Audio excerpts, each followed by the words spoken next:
This is the launch of the Resolution Foundation's Living Standards audit.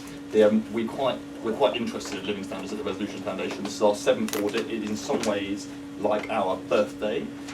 So we're glad you've come, although we're obviously upset by the lack of presence today. Now our focus today is on the recovery and who is benefiting from it and who is likely to benefit in the years ahead. But we should pause before we do that on where we've been, where we're coming from. Back in 2008, when the crisis became a natural crisis as opposed to a marginal run on a bank based in Newcastle, some of us, I was in the Treasury at the time, there were lots of meetings about what was about to happen in this recession. The meetings tended to go something like this. Unemployment's going to get really high, that's bad, we should probably do something about that. There's a danger of serious repossessions in Britain, we should probably do something about that. And business insolvencies has been a problem in British recessions in the past, particularly looking at the 1990s.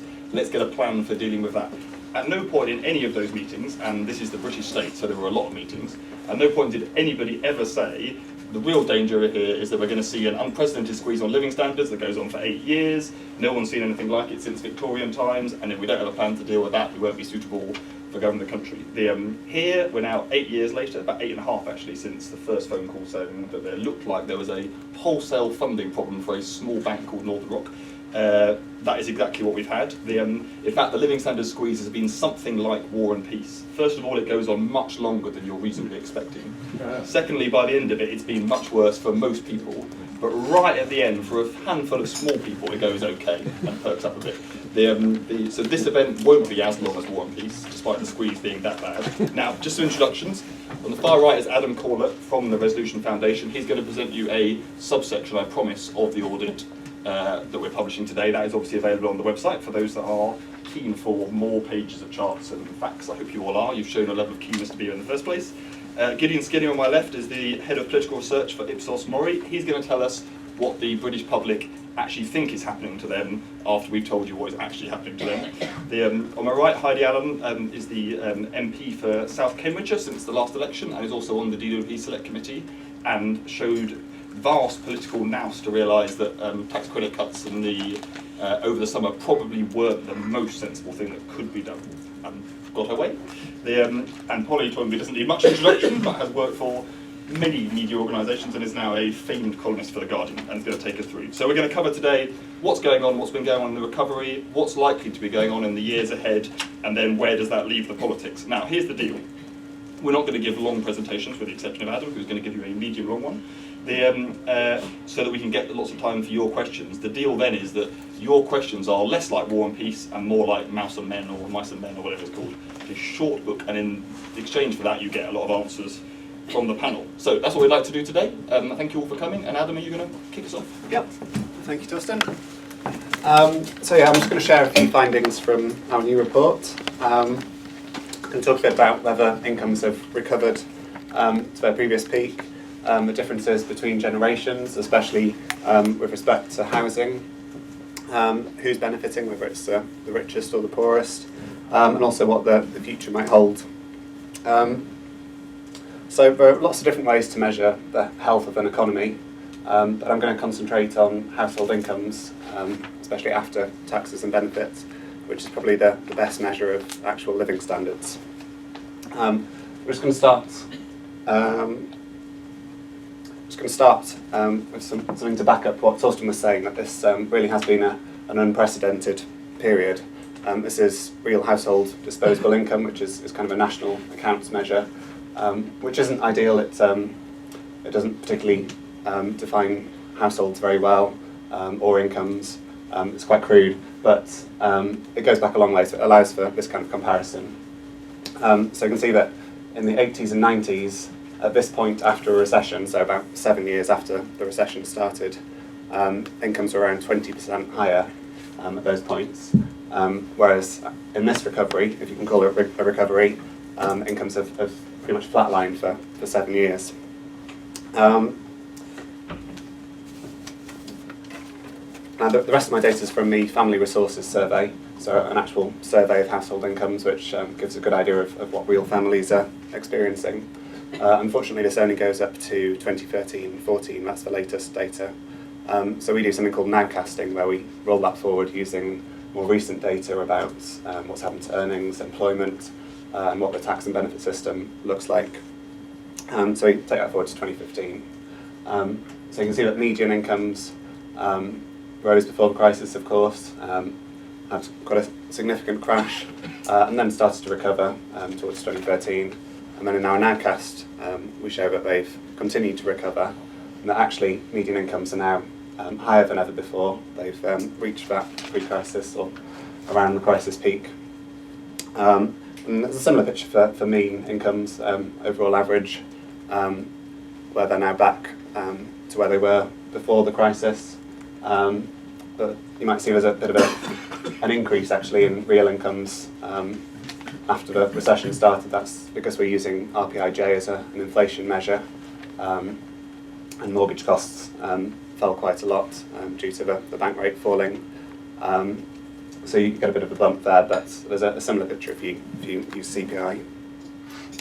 Now that's all before housing costs. Obviously housing costs are also very important.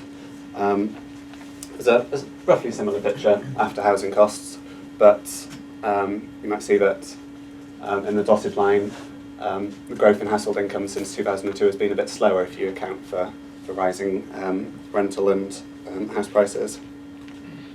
And that they're not quite at their peak if you use after housing costs.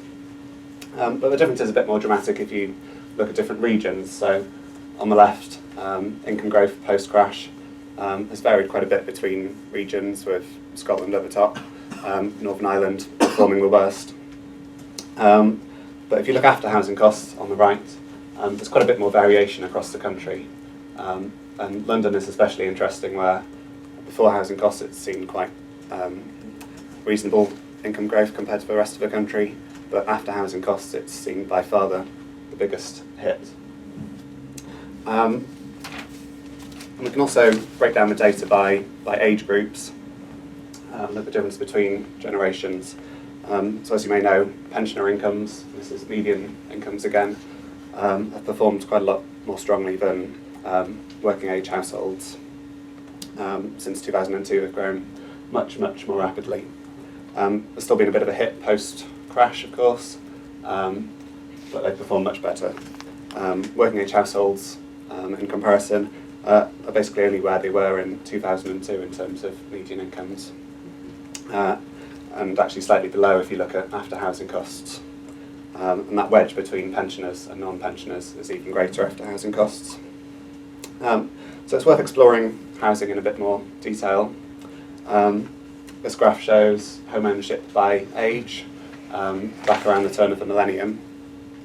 So on the left, young people with home ownership increasing with age, up until around people in their 50s, who are most likely to own property, and then a bit of a decline beyond that back then. So what happens if we look at what's happened more recently? This line shows the same home ownership by age graph 13 years later. And of course there's been a fall in the rate of home ownership.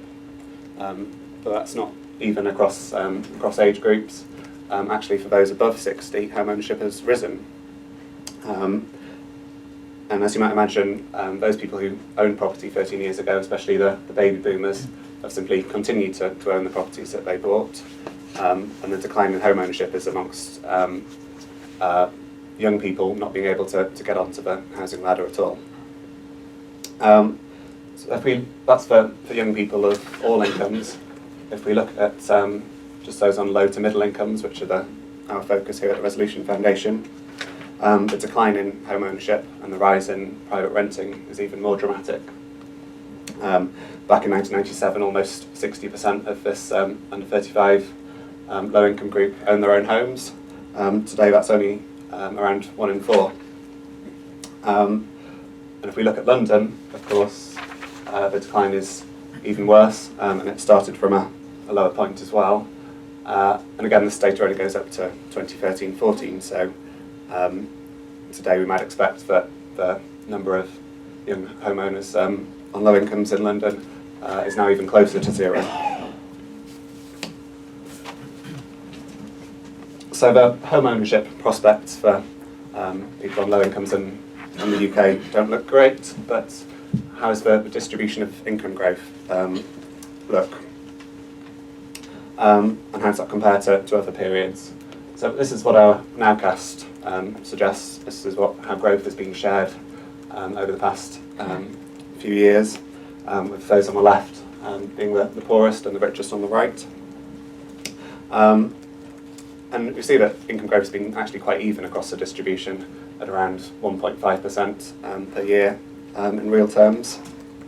That's due to a number of factors like strong employment growth, quite progressive wage growth with those on the lowest incomes doing the best in terms of earnings, and the fact that benefits have not been cut too much in comparison to earnings, which were quite weak in the start of this period.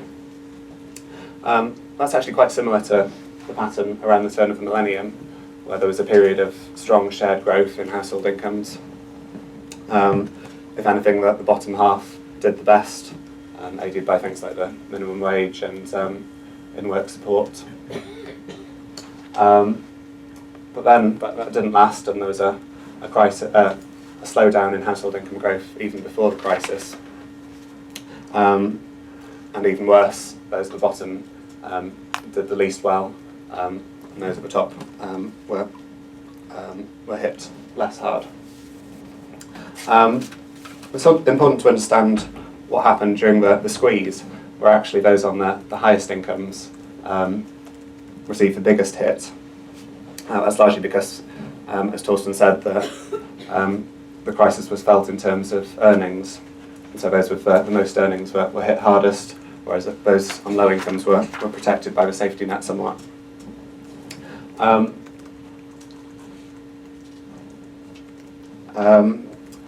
But now we can also look towards the future.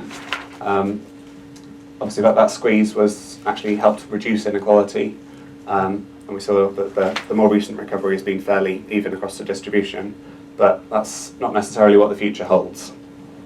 So as well as our nowcast, we do a forecast where we use projections for earnings growth, for employment growth, what the national living wage will do, and also what the tax and benefit system will look like in 2020, to try and see what will happen over the rest of this Parliament. And we see that the picture doesn't look good for those on low incomes, and actually the poorest 25% of households may end the Parliament worse off than when it began. And in general, those on the highest incomes do best, and so this will increase inequality. Obviously, it's quite uncertain what will happen over this Parliament, but that's what the picture looks like at the moment. But in some ways that's a reversal of the squeeze we saw post-crash, with earnings growing strongly and benefits not growing strongly, and in fact, of course, being cut quite significantly. But if you take that squeeze together with the recent recovery and the forecast, you find that since 2007 to 2020, the picture is actually quite flat across the distribution, but also quite low. So, although there's been some recovery in household incomes, and they may be higher than ever by some measures, it's hard to be too optimistic given the huge squeeze in incomes that we saw, and given this forecast for the next few years. But can we do any better than that? I'm afraid I'm not going to offer too many solutions, but I'm going to list 5 questions which will really determine whether the outlook is too positive or too negative. So there's 5 goals really that the government could influence, are delivering strong, sustained productivity growth. That includes avoiding any more downturns, of course, but also ensuring that we return to the kind of productivity growth that we saw pre-crash, or even more than that. Secondly, and relatedly, ensuring strong earnings growth, but also that's shared across the distribution with those on the lowest incomes doing well. Obviously the national living wage is a very welcome step there, but it also raises questions, and the government needs to ensure that people can move beyond the national living wage and not just be stuck on the the legal minimum, and that more generally income growth is shared across the distribution, and earnings growth doesn't just flow to those at the top. Another key goal is employment. In our forecast we use the Office for Budget Responsibility forecasts for employment, but the government has said that it wants to do better than that, but it hasn't yet set out enough detail about how it's actually going to do that. And my colleagues here are doing quite a bit of work on what full employment might mean and how we can attain that.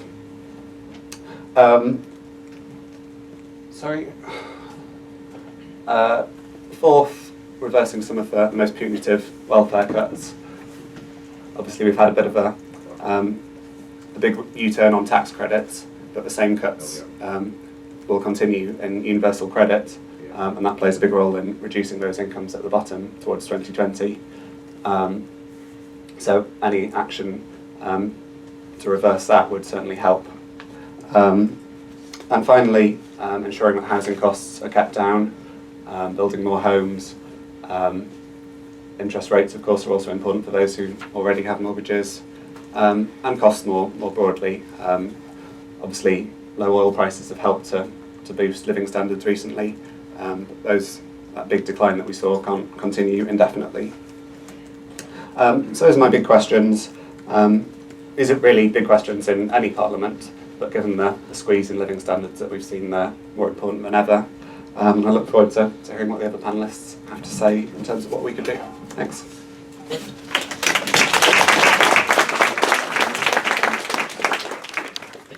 Thanks, Adam. So the squeeze is over, but it's not boom time Britain yet. We've had a good year on employment, much better than anybody reasonably expected, and inflation has stayed much lower than anyone again expected, and those things have led to income growth being quite strong over the last year. And given that we are, in general, have been over the last 8 years very concerned about the level of income growth, it is worth pausing when we've had a success, and it has been a relative success over the last year. But going forward, the things we should look out for are the drag on incomes at the bottom from benefit changes, the fact that earnings growth appears to be flatlining at around 2% on average, I think, and is probably, I say this with fingers crossed, there's no wood to touch up here, but it's probably not credible that employment can carry on growing at the rate it's been growing at and boosting incomes as it has been over the last 2 years indefinitely. Otherwise you'll all be doing 5 jobs each, which you may be doing already. Anyway, over to Gideon. What do the public actually think is going on? Thank you very much for inviting me to speak to you about what the public thinks about living standards. It's always very nice to know that there are still people out there who are interested in what we can tell you about public opinion. At some point I look forward to not having to start my presentations with this slide, but I'm not quite sure we're here there yet. I'm going to briefly give you an idea of how living standards fits into the public's overall scheme of things. How worried are they about living standards? What do they think is going to happen on living standards? What's driving some of that worry? And some looking forward to the future, what might some of the generational differences we're beginning to see, how might they play out in public opinion? Fortuitously, many of the things I have to say, more statistics I'm afraid, but they back up many of the themes that Adam was talking about. I promise that wasn't planned in advance, but it's quite interesting to see we're all picking up the same themes, I think. So let's start off with how worried the public are. This is our issues index question, which we've asked in the same way every month since 1974. I think it's about a month either older or younger than I am. I can't remember which way round it is. And we ask people, what are you most worried about? This is a sort of spontaneous question. So what are the big issues facing Britain today? And if we look at it, we can see the top 3, immigration, at its highest ever level. It's really taken over as the sort of the totemic issue of the last year or so since the election in terms of the public mind. If we compare it to maybe where the NHS was in the early 90s, to unemployment in the 80s, to the economy since 2008, of course. The NHS is still up there. There's still a lot of concern about that. That's actually risen over the last couple of years. And of course the economy, not quite as worried as we once were, but still in the top 3. But you can see that down sort of on the 5th and 10th, there is some concern about poverty and inequality and low wages and fair pay, perhaps sort of two of the things that most obviously relate to concern about living standards. And what's interesting about those is that they're relatively low. They're not immigration type levels, but they have been rising over the years, and in fact are at the highest ever levels, both for concern about poverty and inequality.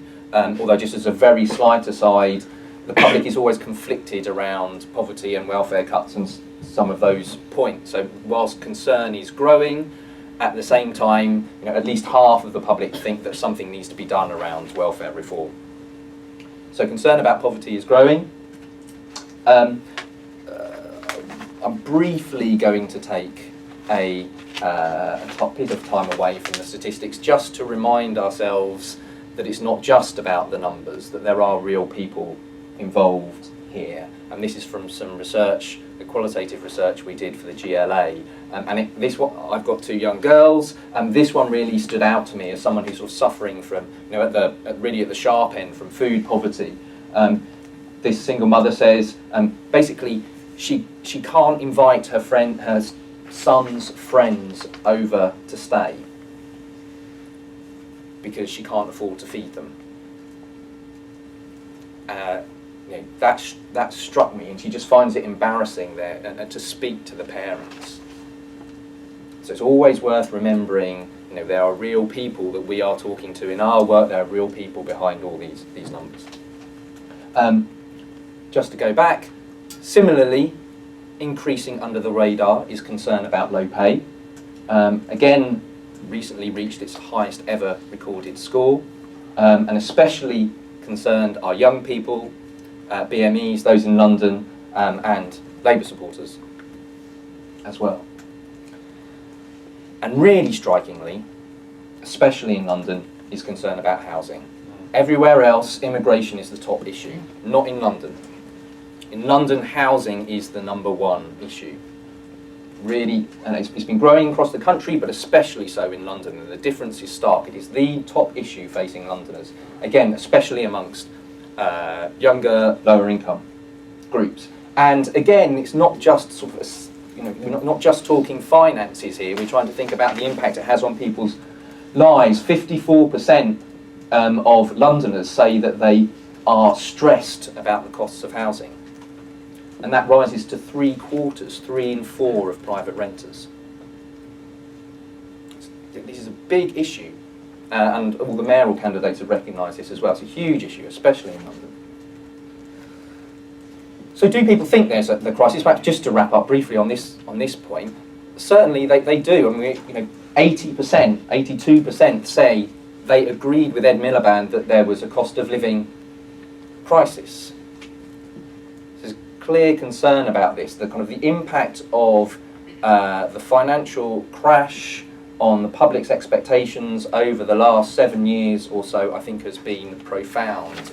As much as it's had an impact on real incomes, it's really changed the public mood. Having said that, of course, just very briefly, whilst we know very well that just because people were concerned about the cost of living, it didn't stop them voting for economic competence in the end. That still won out. The Conservatives' messaging on their long-term economic plan clearly got through to the public by the time of the election, and that's where trust and economic competence lay. That's what people voted for, despite their concern about living standards. Just briefly, what about since then? We've seen record levels of economic optimism before the election, but since then it's fallen to its lowest level since 2012, I think. It's kind of interesting to see there's sort of two halves on that over the course of the Parliament. The first half of pretty low levels of economic optimism, and the second half of high levels, so that was well planned. And people are not really seeing huge improvements again on the horizon. 6 in 10 say they expect their living standards to stay about the same. And then I'm just going to finish off on some of the generational impacts on this. And I talked about the impact that the crash has had on the public mood. And it's particularly had an impact on perhaps that unspoken assumption that things are just always going to get better for our younger generations. I'm slightly embarrassed about saying this in front of David Willits, who's obviously the absolute expert on this, but if you look at our data, there's a striking change. Back in 2003, 4 in 10 said today's youth will have a better quality of life than you. Very few thought that would get worse, and look at it now. And we can see that if we track, taking a similar approach to Adam in terms of different views by generation. This is from the BSA survey. So it's asked, which group would you place yourself? High income, middle income, or low income? And this is the proportion of people who place themselves on low income. So let's start with the pre-war generation. They start there at about the age of 38 and finishing off at about the age of sort of 68 and over. Relatively high levels of them placing themselves on, calling themselves low income. But what's interesting is that there's been a huge change in their life circumstances there. You know, they started off in work, and when we're asking them now, they are pensioners. So despite that change, haven't actually seen an increase in proportions of people saying they're on the low income. We see baby boomers generally felt relatively positive about themselves. We see Gen X started off high numbers concerned about their low income, but then they got older, they moved into work, they felt more positive, and that's Gen Y. So far they're still the highest. They haven't, unlike Gen X, they haven't been. They're still higher than concern amongst the oldest generation. So there's a clear generational pattern to this. Just to finish off, because I'm sure I've spoken too long, I try to leave you with something slightly more positive. That doesn't mean, though, that we're ending up in some sort of generational warfare. There's still a lot of cross-generational solidarity. We all have children, parents, grandparents, and we're worried about that. When we ask people which group deserves the highest priority, only ever a minority picks their own generation. Most people pick other generations. Actually, notably, the pre-war generation, the oldest generation, they're much more positive about themselves and much more worried about others than other people think about them. And so if we ask the public who are they most concerned about, it's those two. It's the pre-war generation and it's the Gen Y, and with real concerns about housing underlying that for some of the Gen Y, who people think need to be the highest priorities for help, and I'm sure we'll hear how that's going to happen. Thank you very much.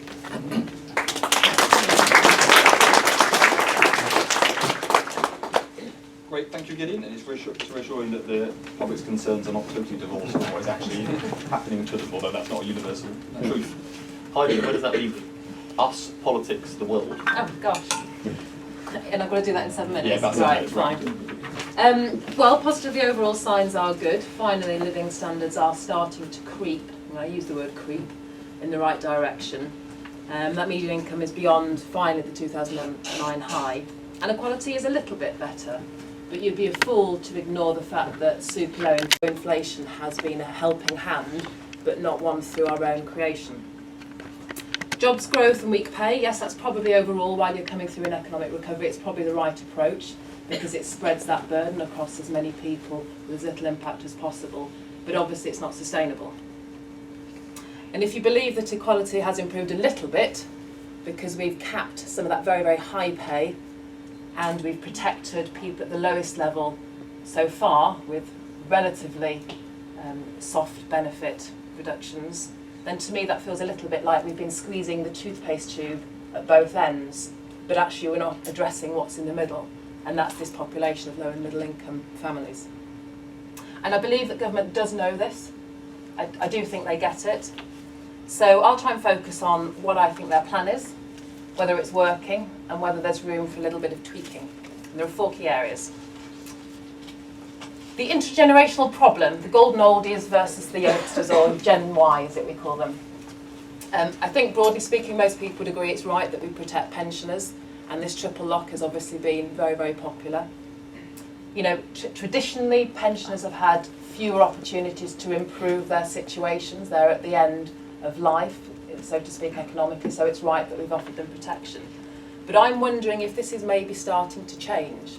You know, the heart of all of this, we are living longer and we are healthier for longer, so do we need to look at this again? An interesting statistic I pulled out of the report was that people over 65 have seen the highest increase in employment, around about 47%. So what does that tell us? Does that tell us that this generation is able to adapt to a rising pension age more flexibly? That they still have the skills to get back out in the workplace that perhaps some of the younger generations don't? Are they just coping better? What it does tell me is that, of course, although it would be political suicide to reverse the triple lock, I suspect from a state support point of view, for me, I think perhaps we need to start asking the question, have we done enough here now? And do we need to start putting our focus on state support at the younger working generation? And I think that's not just me, I'm sensing this is becoming a commonly shared view. And you've got to be a little bit brave or stupid to say it, but there we go. The housing conundrum, number 2. George's new phrase, we are the builders. And yes, government is trying very, very hard. Almost every week it seems some new campaign is coming out, Right to Buy Housing Association, Help to Buy ISA, cutting social rents by 1%. So the government does get that home ownership and people's ability to pay acceptable levels from their income for their housing is obviously the right thing to do. But again, the report seems to show, and this echoes what I see out in the world, that some of these schemes are not really targeted at these low to middle income families, because where on earth do they get the deposit from to buy these houses, no matter how affordable they are? So we have to start looking more creatively, more housing association, more shared ownership, and government for me has to trust local authorities more. I have a classic example in my very high value area of South Cambridgeshire of developers land banking. Absolutely no question about it. Sitting on land because next year, guess what, it'll be worth more. And finally the government is getting a grip on this, talking about a land bank levy, essentially looking to for developers to pay council tax for every house that they should have built but they have not yet done. I think that's a great start, but they need to trust local authorities. They know their markets, they know what local people need. Why can't we passport ex-MOD facilities that are now vacant or local authority owned land? Why can't we passport that instead of the government's wonderful HCA Homes and Communities Agency, which my council tell me is like dealing with the most bureaucratic developer out there? Why can't we trust localism? We talk about it, but let's do it.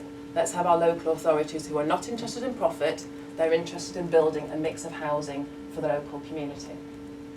Because what's interesting to me in South Cambs, to give you an example, I had an email the other week from a highly educated man in his late 30s working in the scientific industry at the Genome campus along with his wife, both highly skilled technical jobs, reasonably well paid, could find one house in a 30-mile radius that they could afford. So this issue with affordability suppressing these low to middle income families, if we're not careful and we don't fix it, it's good, the creep will start to rise, and it's going to start in high value areas, and your report picked up on that very well, the difference around this London, South Cambs, Cambridge City feels very like London in terms of affordability. If we're not careful, this creep will start to lift into people on more significant incomes and with higher skills. So, we have to unlock housing ownership for people on lower incomes, get them away from these incredible hikes in rent. The savings inherently built into if you can afford your own home. And to me, it does feel like a key to unlock social mobility. Third point, the benefit system, otherwise known as my pet subject. Well, interesting statistics again from the report. Half low middle income households are economically active. Are full-time employed, 89% are economically active. So aren't these the people that we see opening those curtains early in the morning, going to work? And if we don't support them, as I said in my speech at the time, the wheels of the economy fall off if they're not still out there working. So we have to do everything we can to support them. So increasing income tax thresholds, childcare, national living wage, all of that's good stuff. But you absolutely can't take the benefits away from them until those things are fully implemented. Universal credit. Be under no illusion, my eyes are more open to this than probably anybody else in the room, because I felt so strongly about tax credits that I frankly don't want to look stupid if I've got it wrong about universal credit. So fact, the benefits available through that are less generous. That's fact. But the thing that the Secretary of State, IDS, is so passionate about, and I genuinely believe he feels it is the answer, and it's something that we don't hear people talk about so much, is the role of a work coach. So it's not just a benefit system, universal credit. You come, when you're on it, you have a mentor, a work coach, somebody who can guide you through getting back onto the working ladder, improving your pay options, helping you lift yourself to the next level. And I buy that. I think it's great. Totally get it. I've always felt, when I've seen in my working life, when I have personally intervened with an employee about their life and, you know, aspiration and training, I've seen how it can unlock their potential. But to roll that out on a national scale, already having seen government and bureaucracy and how slow things happen, I worry that although the aspiration is great, delivery might be more challenging. So should we have a safety net? Should we be softer on benefits while we bed that in? For me, yes, I think we need to. Not only because it's the morally right thing to do, we need moving little reminders like the mum who can't pay for food for her children's friends, because that brings it home, doesn't it? Not only is it the morally right thing to do, but again, it's the economically sensible thing to do. This idea again about if the engine workers can't operate the engine, then the country falls over tomorrow. And an observation I took from reading the report is a statement around if universal credit benefits are lowered, then living standards of low-income households over the Parliament will decrease.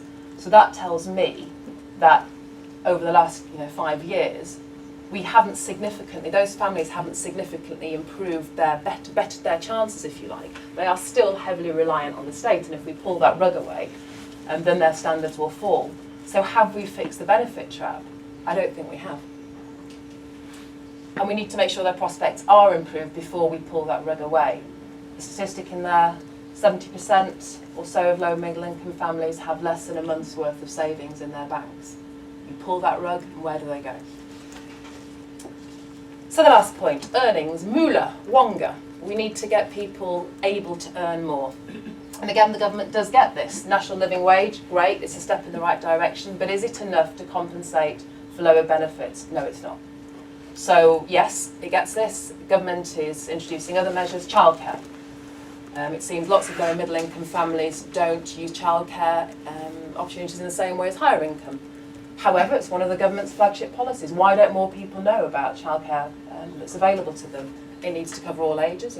Some of the government funding is just for certain ages of children. Well, up until the age I'm not a parent, but I would imagine until they're probably 15 or 16, you can't leave them if you're going out to work. So, how does childcare work for people? It can't just be specified for a few years. Issues with local delivery, that double-edged sword. In nurseries, if you've got to pay your staff more, how can you provide government-funded childcare? Income tax threshold going up, that will help. And this going back to this mentoring from universal credit, I wonder if there's a role, because not all these families will be on the benefit system constantly. They might dip in and out. So your access to this mentor, this person who will help you, might not be consistent. So I wonder if there's a role to, an opportunity to roll that relationship out to people and families who are on the periphery of benefits. Because for me, it's that personal intervention that really, really can change people's life chances. And I also think we should aspire to the real living wage. The national living wage is not the living wage. But I'm a business person, and I understand, particularly in small businesses, how huge shifts in employment costs can really make or break the cash flow of small companies. So I think we need to test the water, see how the national living wage is introduced, how the economy responds to that. But I don't think we should be too scared to look at introducing the living wage sooner rather than later. So in conclusion, I think government is on the right track. They have got all the key issues pretty much sussed and identified solutions. But what I think we need to be cleverer at is not being content with broadly living standards are up, great, we're doing fine. We need to be more scientific, we need to break it down by population, and we need to see exactly how families on these low and middle income, which are the bulk, they are the heart of our economic recovery. Because if we can fix it for them, we can fix it for the whole economy, and George will then have cracked it. Great. Slightly nostalgic. It's kind of like, Well, yeah. well, it's like an ode to compassionate conservatism. Well, The, we're heading that way, I'm hoping. yeah, I think, and you gave us a choice at the beginning of it. It was either brave or stupid. So I think we are coming down on brave. Well, we'll take a vote at the end, maybe. We'll take a vote on brave. Okay. That's very good. Holly. I would say fantastically brave. Great to hear you talking, and there is a vacancy coming up for the leadership of your party. Take it seriously, because compassionate conservatism seems to be in much of the party something more talked about than practiced. And everything that you say, I couldn't agree with more strongly, and it's wonderful to hear you say it. It's interesting looking at the reporting today of the Resolution Foundation's research.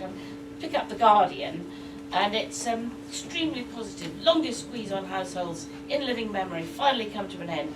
Income surpassing their previous 2009 peak. And more of this. Whereas the FT, inequality likely to rise, think tank predicts. A lot grimmer. Recovering living standards is set to slow over the next 5 years, while inequality is likely to rise, think tank has warned. So how you take the medicine varies quite considerably and not necessarily predictably. I think one of the problems with surveys like this, and we've all unpicked it in different ways, is the tyranny of averages. We know they're monstrous. I would actually ban their use. I would have the chief statistician say no averages are to be used ever again. You know, it's the old joke of the Economist. You see somebody with their head in the oven and their feet in the freezer and says, on average, they're just fine. And that's what this economy feels like for an awful lot of people. You know, it really matters who you are. As we've heard, it matters whether you're young or old, whether you live in the north or the south, or God-forsaken Northern Ireland, whether particularly you've got children or not got children. You know, the fact that you can still be so poor and be in full-time work, which Heidi's mentioned, is very significant, and is something that still has not really got through to the public, that they're kind of worried about the poor as long as they're deserving, but they basically tend to think that most of them are like the people in Benefit Street, and Channel 5 should be done over big time for what it's done to. And some of Channel 4 too for public perceptions of poverty. I mean, together with, as Heidi mentioned it, you know, George Osborne time and time again about the people with the blind stand who were actually night workers trying to get to sleep as their neighbours went off to work, but never mind. I looked as well at the recent annual Joseph Rowntree Foundation work, which is great, which looks at a minimum income standard. And it looks at real families. It asks the general public in opinion polls what they think is the absolute minimum for a decent standard. It's things like, well, every family with children should have one self-catered holiday in this country. You know, nothing very high. Should have 2 pairs of shoes and a winter coat, and pretty basic things. Should have an occasional family treat. Nothing that anybody would think in any way outrageous. That's what the general public thinks. That if you don't have that, you've fallen into poverty. So I think that's a very good standard. I know the government has been arguing intensely about how you measure poverty, and the House of Lords has actually rejected the idea that you should knock out the international standard, which is 60% of anyone living on less than 60% of median income.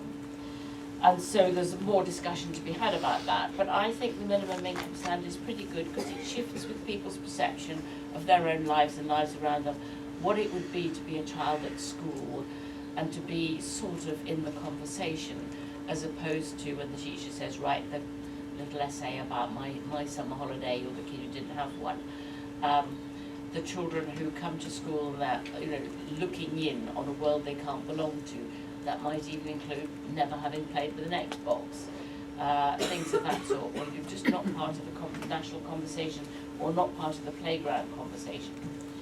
Now, according to those standards, 11.6 million people are living below that. That's 28% of the population are living below. And that's quite a lot higher than in 2007 when it was 21% of the population. The cuts in benefits, I mean, Heidi's put it very well.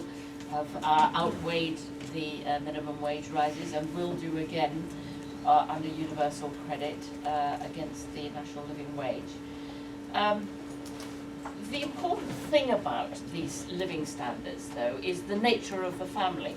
So that if you are a single person, then to get above that standard, you only need to earn 6,850.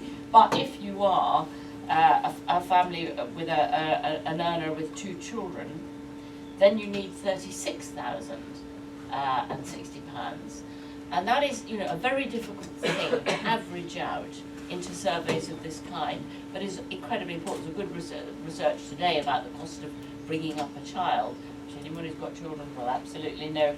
It's true if you look at that report, that's very interesting too, and it explains this big difference in what it costs, where you live, and all the rest of it. So I think this sort of real life reality check is very important too in talking about poverty and what people really think about it. Now the problem, David Willett's wonderful book, Pinch, about the growing, and it's got worse since you wrote about it, David, the growing tension between money being sucked up from the young to the old generations. I always said to David, the trouble was, because his last chapter was missing. What do you do about it? He said, oh, I can't write that chapter until I'm out of office. So, David, I'm waiting for the last chapter, but perhaps this is what you're beginning to do in the Resolution Foundation now. We're getting that last chapter. All I can say is that, as Heidi said, to even raise this subject, you have to be incredibly brave. I think I told Torsten about this, that I was invited on a cruise to give talks. And I looked at and I gave a talk about it. So I looked at this elderly-ish, fairly affluent. They were probably people whose parents hadn't owned homes, but they did, and they probably had quite good pensions for the first time. Talk about cruising for a bruising. I showed them graphs. I told them all of this information about what had happened to money. I was almost thrown off the ship. There was absolute outrage. When I was a lad, we never had iPods, we never went out for drinks. I see these kids everywhere with everything you can think of, branded trainers, and absolutely resistant. Partly because the memory of people in old age is exactly that. They're making a comparison between their own childhood, when everybody had less of everything. People owned cars or telephones, and a lot of people didn't even own fridges. And they're making that comparison with young people now. They don't see the relativity. I made it, I got a good job, I got myself a house, saved, paid my mortgage, why can't they? And so it is a very, very difficult political message to get across. And, the triple lock has been more generous perhaps than was intended, because probably at the time we didn't quite realise how low inflation would be and how incredibly generous it would be to pay an automatic 2.5% when everybody else had so much less in terms of wages. Can we get back on that? Well, I hope you're right, and that we can, and that people will be brave. But it was the older voters who won the election for this government, without a doubt. When you look at the Ipsos Mori figures, who voted and what they voted, so many more of the old voted, so many more of them voted Conservative than usually do. So the bribe worked fantastically well, and that's a very difficult thing for other parties to look at, because in any kind of reasonable way, and although emotionally the old are sympathetic towards the young in lots of ways, I don't think possibly to the degree where they'd be willing to let go. So it would take a brave and strong government, and maybe this one, because they put it in place on the kind of Nixon in China principle, are the only ones who could actually rethink the extraordinary generosity to the old. And the old do need less. They tend to have their housing fixed by then at an affordable rate, whether they own it or don't. And they need much less of everything. We've got stuff, your children have grown up. It's when your children are young that you really need things, and they really need things. So, a big challenge, I think, for public opinion on all of this, partly just in getting the information across, but also getting people to think perhaps more generously about both the young and the poor. Great. Thank you very much, Polly.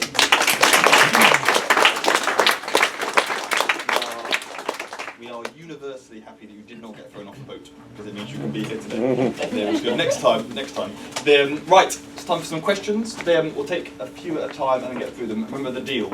Quick questions, many answers. Or many questions, some quick answers, I don't know. All the way around.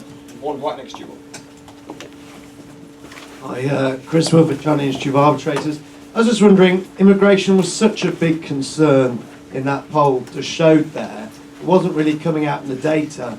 I mean, is there any data that you've got looking at how migration may have had an impact on living standards, or do you think that's a cul-de-sac? Great, let's take another question. And then we'll, this one just next to you. Seb Clear from Oxfam GB.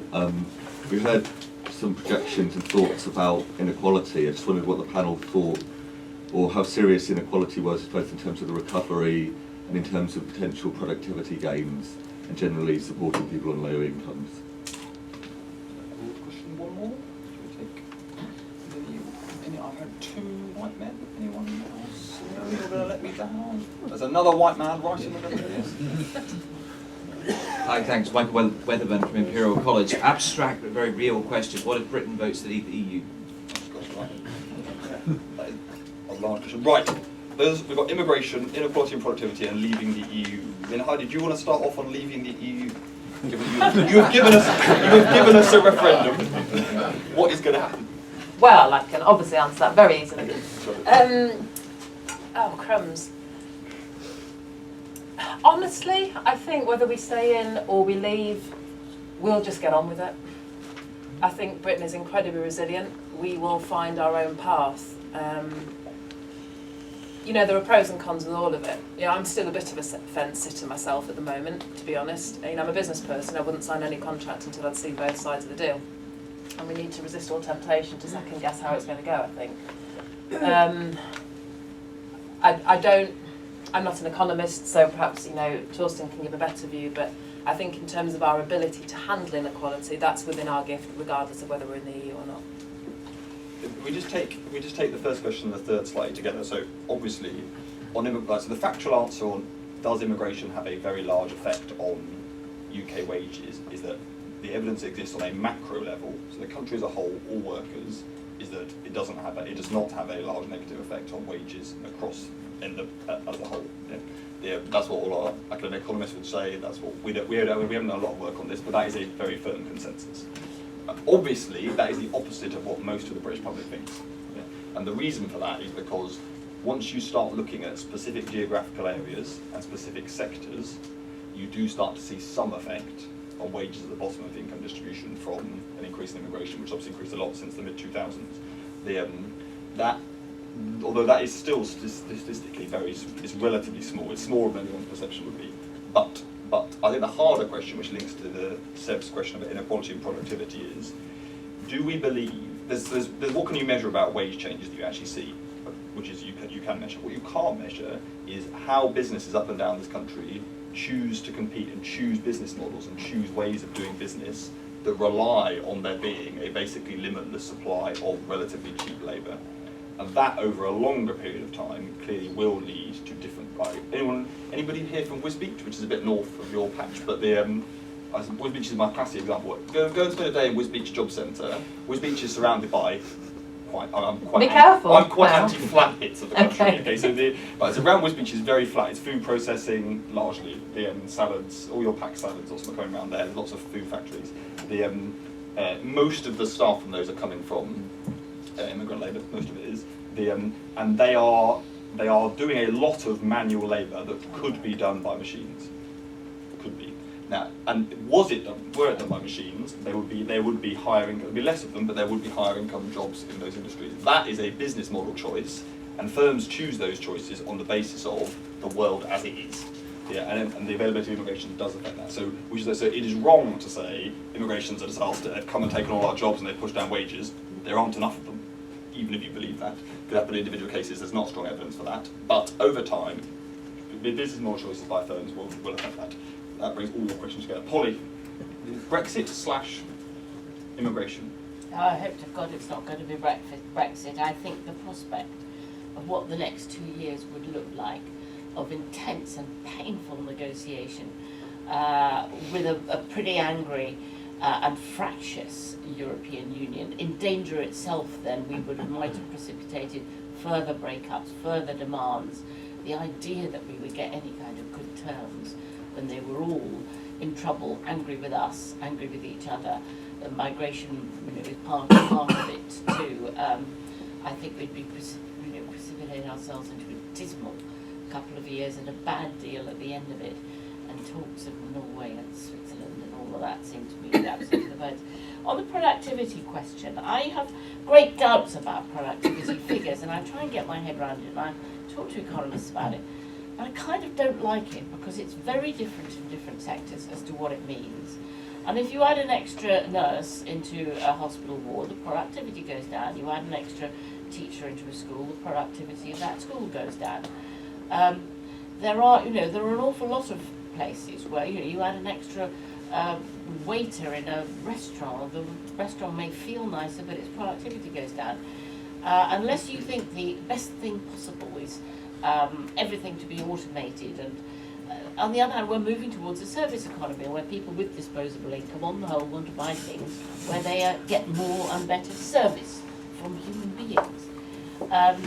So I kind of have doubts about whether the economic is another example of the economists simply failing to look at the real world at all and seeing it in totally mechanistic ways. So I'm not quite sure about whether productivity gain is always necessarily a good thing in terms of quality of life and living standards all round, both for workers and for consumers.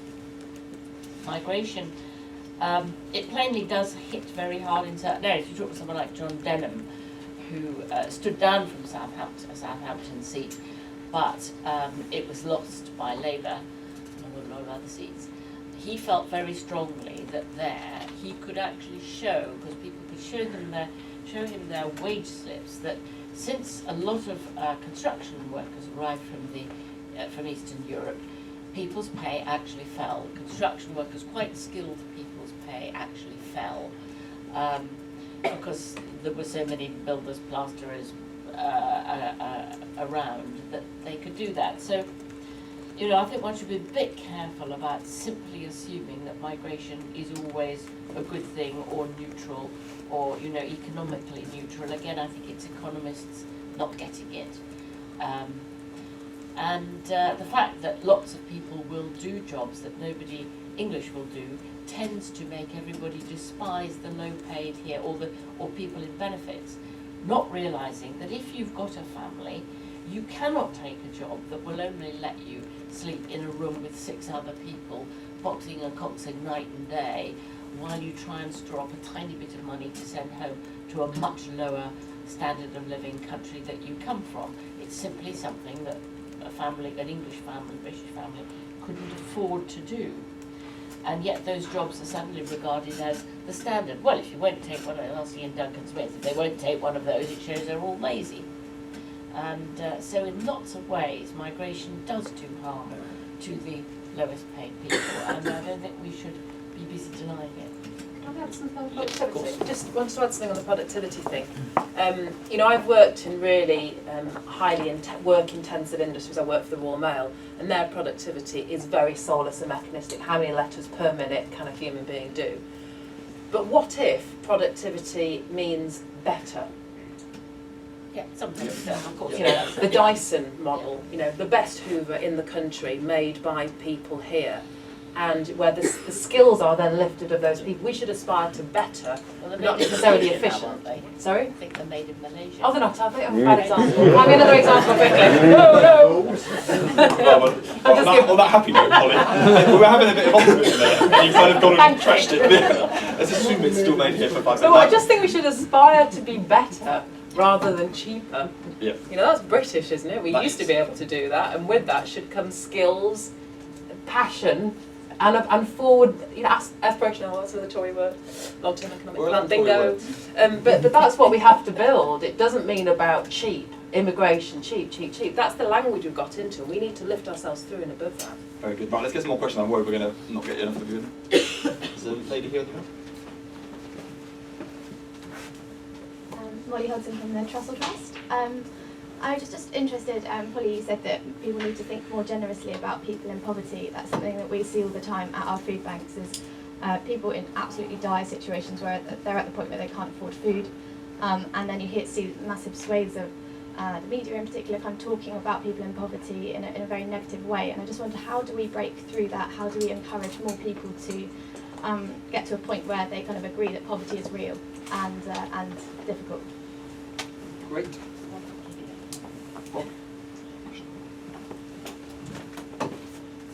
I'm an older white male, so I feel entitled to ask I this do. question.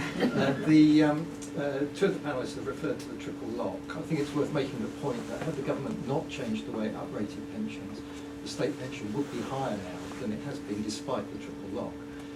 But more importantly, we've seen a dismantling of the private pension system in this country, largely. And I do worry that younger people today are going to be far worse off in their old age than older people are today. And I wonder what the panellists have got in the way of an answer to that. Great. One more question. And there's a lady just there. Lucy Shabbat from the Equality Trust.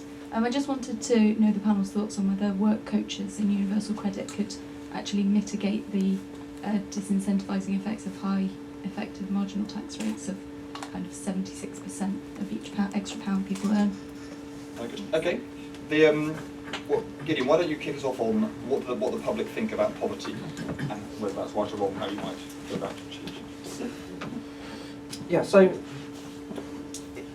it's one of those topics where the public is conflicted because you've got two very strong themes in public attitudes towards poverty and welfare, which will not be surprising because to some extent we all share them, or at least are well aware of them, despite being terribly elite and well educated and reading the right papers and so on, which is that there is still a very strong sense of British fair play, of the welfare system providing a safety net for those most in need, and a real concern about the vulnerable, and not selfishly, as I mentioned before. Actually, if despite all the kind of the generational differences, the top priority, younger people's top priority or near top priority for welfare spending is pensions.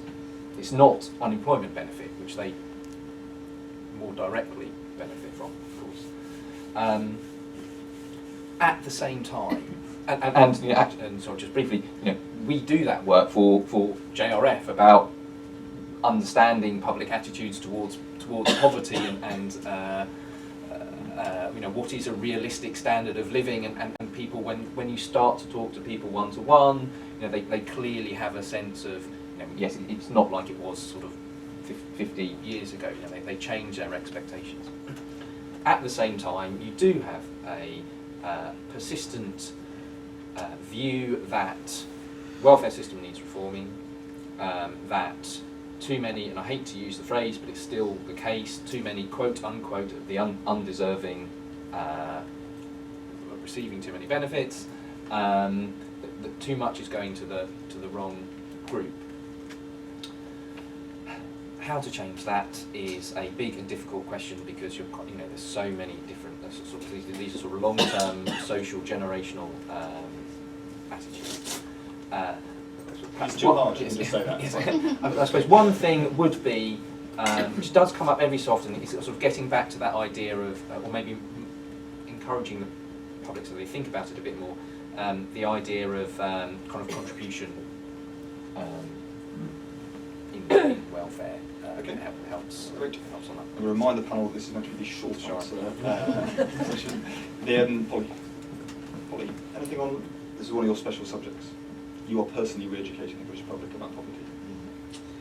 Well, I kind of despair sometimes. I mean, I think the Trussell Trust has done more than almost anybody because you've just shown people, and people who wouldn't expect it, end up helping out your food banks in local areas where people, or often quite affluent areas, simply don't realise that round the corner are people who are desperately struggling. And I think you've done more good in terms of public perception as well as actually handing out food than anybody else has recently. I mean, I just think of the numbers of reports. I think of the Roundtree's lifetimes, 100 years of work, churning out report after report, trying every way they can to slice it differently, to try and seek people's attention, to say, look at it this way, look at it that way, here's real human experience, here are real stories, and not really making much headway. In fact, it's been going backwards, dismally. And I have to say, I do think that this government has been absolutely responsible for promoting that. I think that George Osborne image over and over again started off, we're all in it together, the pretense for compassionate conservatism. You don't hear many of them sounding like Heidi. That was what was so astounding about her contribution to the debate, because it was so spot on. But I can't feel optimistic, I'm afraid, at the moment. I mean, there's a bit of optimism on this, just because at some point it's going to get us down. It's the middle of a sunny day. So what is actually changing in poverty in Britain today, or low incomes, well, extreme poverty? The difference now to 10 years ago, definitely to 20 years ago, 30 years ago, is that low income in Britain today is of working people, and that is a massive change. Like the chance of you being being poor, but of the people that are poor, the number of them that are actually genuinely workless is much, much lower than it was. In many ways, actually, the kind of challenge of our times in public policy is to deal with working poverty, the working poor. And that was not, nobody was thinking that 10 years ago. In fact, tax credits and others that were introduced, in fact, David was involved in Mrs. T's earlier phase, is that how you call it? The earlier phase of tax credits and things. These were being done for other reasons. In retrospect, the thing they were actually tackling was that work is paying less in Britain now than it was. And that is a much easier argument to win with the public, that work is not paying enough to have it live than just isn't it bad that people are poor? Because you're going straight in. Nobody in Britain will disagree with the statement, if you go to work, that should be enough to lift you out of poverty. You've got to be a bit weird to actually disagree with it. Some economists would say, well, technically your marginal product is below the poverty line. But they ain't going to get very far in the argument, are they? Not down the pub, they wouldn't. Not down the pub, they haven't been pub, I'll be honest, that's not the problem.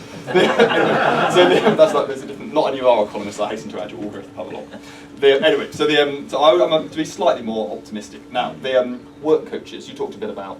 Okay. Do you want to just touch on, you sounded quite, so Ian Smith talks with near religious fervour. He does. About what these work coaches are going to do. Where are you on the religious fervour scale? I want to believe. I have seen the light. I think, as I mentioned, because I've done it in my own working life, it is incredibly powerful. Because a lot of these individuals and families have perhaps not had the right peers around them, the right education, the right people elbowing them at the right time in life to say, have you thought, would you, could you, might you try, I'll help you with your CV. And if there isn't that coaching there, how do they lift themselves up? So I think the potential is incredible. My fear is, as you mentioned, I'm on the select committee.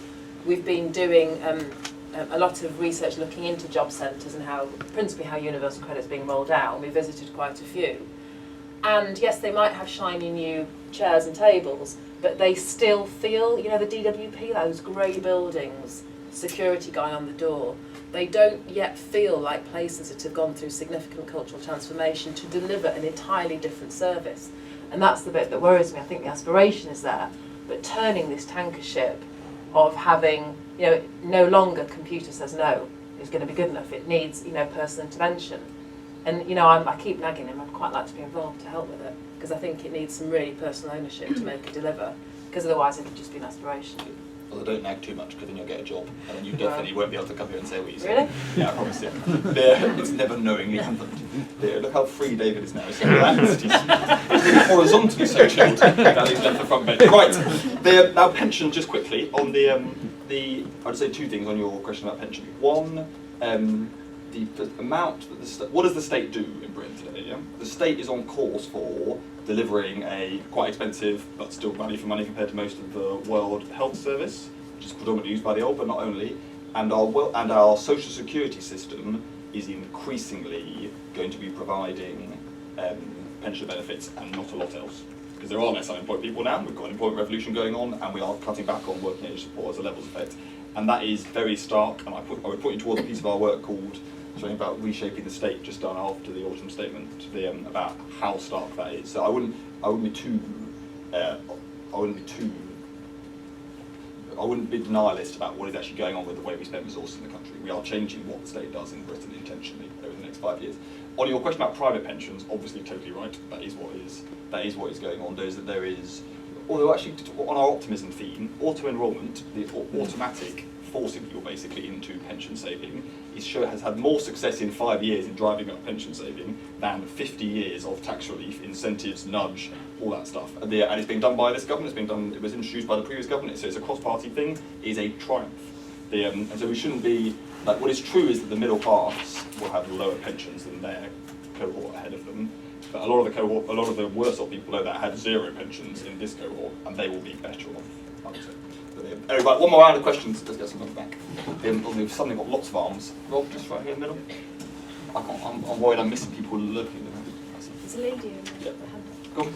Yeah, Mike Roberts, I'm from local government, and one of the key issues, because I represent and have done for 40 years, a deprived area in Aldershot in Hampshire, which has got a Sure Start centre, which is likely to be closed by Hampshire. 540 families are directly or indirectly supported in an area of low income. Does having discussed this with Michael Marmot last week, early years is the big key issue. Does the panel have support for those in Oxfordshire trying to save their Sure Start centres? Great. Very specific question. And the lady on the far right. Hi, Jennifer Horwood. It's a question really for Heidi. Heidi, I read somewhere that your views on inheritance tax were slightly different from this current policy, and I wondered if that was true and whether you could expand on that. Very good. And there's a lady in the middle at the back down.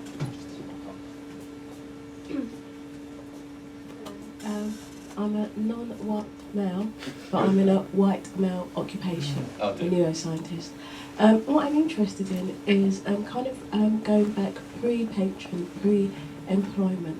Do the panel think that all these opportunities for young people to go to university and do apprenticeships actually will help families come out of poverty, or do you think they'll plunge families more into poverty?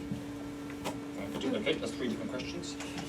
Polly, children's centres. I can remember you and others writing things in the 2000s saying that this was a triumph because the fact that these were institutionalised was going to entrench the change role of the state. Would you say you were quite wrong or very wrong? It just didn't have long enough to bed down. So you would have been right. I mean, it needed 20, 30 years of family after family going through them, understanding what they were for. Only at any one time, only a very small part of the population would actually come in contact with a children's centre.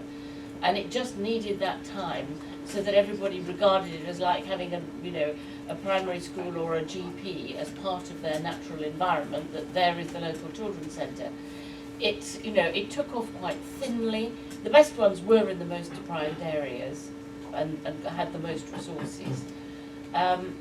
But it never really got the full investment that it needed to do the things that it said it would do.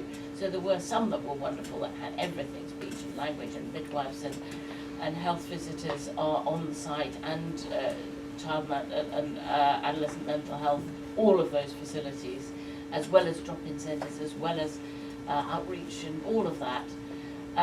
But not many of them, and those that survive have mostly been stripped of all of those services, which are the things that could make most difference to the people who really need them. Instead, they tend to be shells with maybe a private nursery in them, and that's about it. And it's a tragedy. And as Heidi said, the childcare system at the moment is not working at all well. Something Labour failed to do was to say, actually, the nurseries that work are the state-maintained ones. They're brilliant. They're the beacon nurseries. And invest in those, instead of which, because there was already a big private sector, went through that. But you cannot make money out of nurseries. And you can't have good nurseries that do make profits, except in very affluent areas. So it's all been done wrong. Are children's centres popular now? Well, they certainly, Sure Start certainly was at the time, and absolutely has been raised by lots of other people here it's about in-work poverty and increasing opportunities for work, and people will constantly say it's the childcare that stops me getting the job that I need, and so there's certainly a key part of increasing those types of opportunities is at least in the public's view, they recognise that that's got to be done. And just to give you an angle on this, I remember that in the 2010 election there were furious rows about whether or not parties had plans to strip back Sure Start, and any party accused of it said point blank it wouldn't happen. Obviously, as you would. There wasn't even discussed in the 2015 election actually. The future of Sure Start wasn't even. I mean, there have probably been references to it in the manifesto, as you probably know, but I don't think His government swore that he would keep it. In 2010. And now that everybody is complaining about his own council cutting 44, his mother and his aunt are complaining, but nothing's happening. Can I just ask you something on the childcare? When people are asked to spontaneously list things that they care about, I'm afraid it comes very, very low, doesn't it, in people's absolutely. concerns? Yeah. And it's been very hard to get it out. Again, for that reason, that it is only 3 years of a family's life. Well, if they've got 2 children, it might be 5 years, but and then they forget about it once they're over that dreadful Selfish bunch.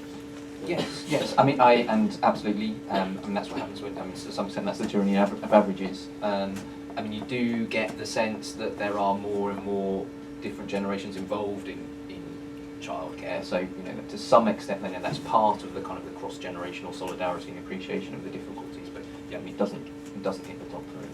Right, let's keep going. Heidi, we have a very specific question about what do you think about inheritance the tax? lady over there. So I think I seem to recall somebody asked me the question around about the time that the whole tax credit debate was going on in terms of how else would you fund it.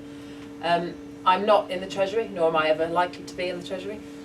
So I can only look almost as a member of the public in terms of, how are we shouldering this burden between us? If we're really saying we're all in this together, it seemed to me that was a flipping obvious way of not shouldering the burden actually, because if you've got your home and you're passing it on, you've got something.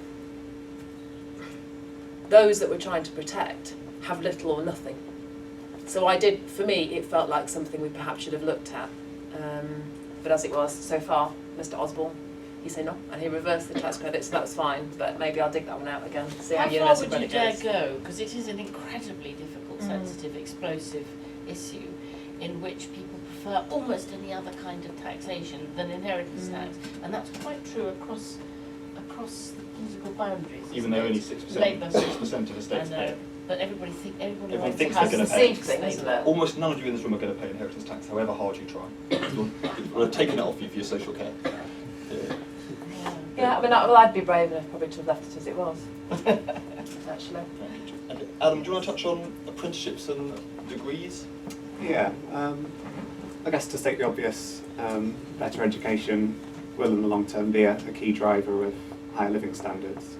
And to touch on one of the earlier questions, we need strong productivity growth at the bottom in order to have strong wage growth at the bottom, and part of that needs to be higher skills. I'm sure David would say that having more graduates is a good thing, and certainly will help.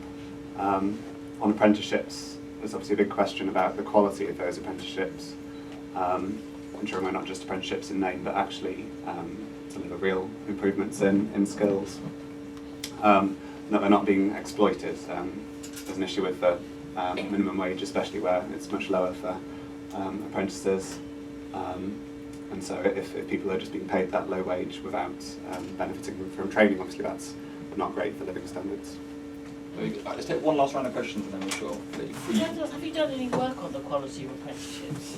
There's quite a lot, so we do a lot of thinking about apprenticeships. We haven't published anything on apprenticeships, the answer to that. There's a lot of evidence. I mean, look, I'd say on the quality of apprenticeships, the evidence is very, very clear that they are, the increase that has occurred over the last 5 years, and actually before that, is of too low quality to deliver the benefits we would like. And that is because that is obviously about targets, about numbers being met, without a system being put in place that delivers them. There is some evidence that quality, that is because people are aware enough now that quality needs addressing. And this is the whole row that's going on about the apprenticeship levy now, about what happens over the next 5 years. And some of you there's a 3 million target for the number of apprenticeships that we met over the next 5 years. If that is all that's done, then what you will have happen, which is exactly what happened to the Labour government with something called Trains Again in the 2000s, is lots of existing in-house training will get badged as apprenticeships and will be low quality. The biggest increase in apprenticeships over the last 5 years has been for the people over 50. Which may not quite mesh with what you thought apprenticeships were meant to be doing. And you can either think that that's exciting, that's because loads of people are coming back into work in their 50s, or you might think that employers were rebadging some training they were going to do anyway and calling it apprenticeship. Which one could it be? David, you wanted to ask the question? I just wanted to follow up from what you said, Torsten, and suggest two very modest reasons for being a bit more optimistic. Right. First one, I think this might be an Ipsos Mori finding. The dramatic shift in attitudes on house building, where if you, just in the last 5 years, my recollection of the number of people saying we do need to build more houses has gone from kind of 26% to 54%, and as everybody has shown, getting more houses built, which in turn might help calm down housing costs, is important. And the second reason for just a bit of optimism is what you've just been talking about, Torsten, which is the apprenticeship levy. If we are worried about productivity, it's quite a big thing, especially for a Conservative government, to say there will be a new levy on employers which they have to spend on training. And one of my worries is that we're hearing all the people complaining it's going to be intrusive and complicated. We're not, and there are all these issues that you referred to about who will be participating in these apprenticeships. This is fundamentally a good thing. This is a big incentive for employers to spend more on training, and they'll get the costs back if they invest in their workforce. So I think those are just two potential good things around. I'd just like to throw it into this. So we're in favour of some... Can I say one Go on, thing Polly. about the housing? Yep. You know, if you look at, go right back to 1963, you look at the numbers of houses we've built of all sorts, it's just gone down, down, down, down, down across all governments, you know, a bit bumping here and there, but basically really dismal. The Kate Barker review, which was the best review that we've had on the financing of housing, made it quite clear that even if we built an astronomical amount of houses over the next 10 years, it would be, or 20 years, it would be a hell of a long time before we could build enough, even we got right up, back up to the highest levels, to affect prices. So that, as Heidi was suggesting, what some of the schemes that have been put in, what's happening to housing now in terms of government policy, needs to be corrected now in terms of social housing, rents, maybe rent controls. Even the best builder couldn't, more or less in yours and my lifetime anyway, affect prices. So one shouldn't be realistic. It's a good thing to do, to build, but that's not the way you're going to solve the current crisis in affordability. No, it's just the right thing to do. It's the right thing to do. The question at the front row. Thank you. John Newman with a question on interest rates, because they've been held at an unprecedentedly low rate since 2009. That's not to say I believe the Americans have crept it up slightly, and there's been some speculation that it might happen on this side. I rather suspect, I fear, that if there was even a tiny increase, that could throw all the calculations we talked about into disarray. So my question back simply is, how much fear is there of an increase in interest rate, and is such an idea even justified? To my mind, it would be absolutely crazy. Okay, just really quickly then, for ease of speed, they're not going to raise interest rates in the near term. So don't worry about it in the next year. Secondly, if an interest rate rise happens, the British economy is in a... Just look at this from the perspective of households and debt, not forget the macroeconomy for a second, yeah? British households are in a better place to deal with the rise in interest rates than they were, because, as we've been discussing, we've had 8 years of flat interest rates. People have paid down the group of people who are very highly leveraged for their homes has shrunk significantly, because most of those people have spent the last 8 years seriously knowing they were in real trouble, thinking trades were about to go up, and have started to pay down there. So it is not as bad, on a household analysis level, it is not as bad as it was. There's then a whole other problem, which is the economy appears to be much weaker than we thought it was.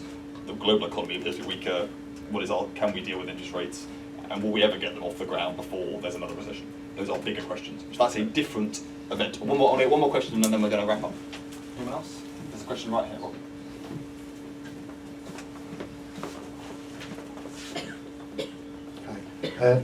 My name is Kent. Basically, it's a this question's for Heidi. Sorry, Heidi, you seem to get the flag here. But basically, there's two things that I need to ask you.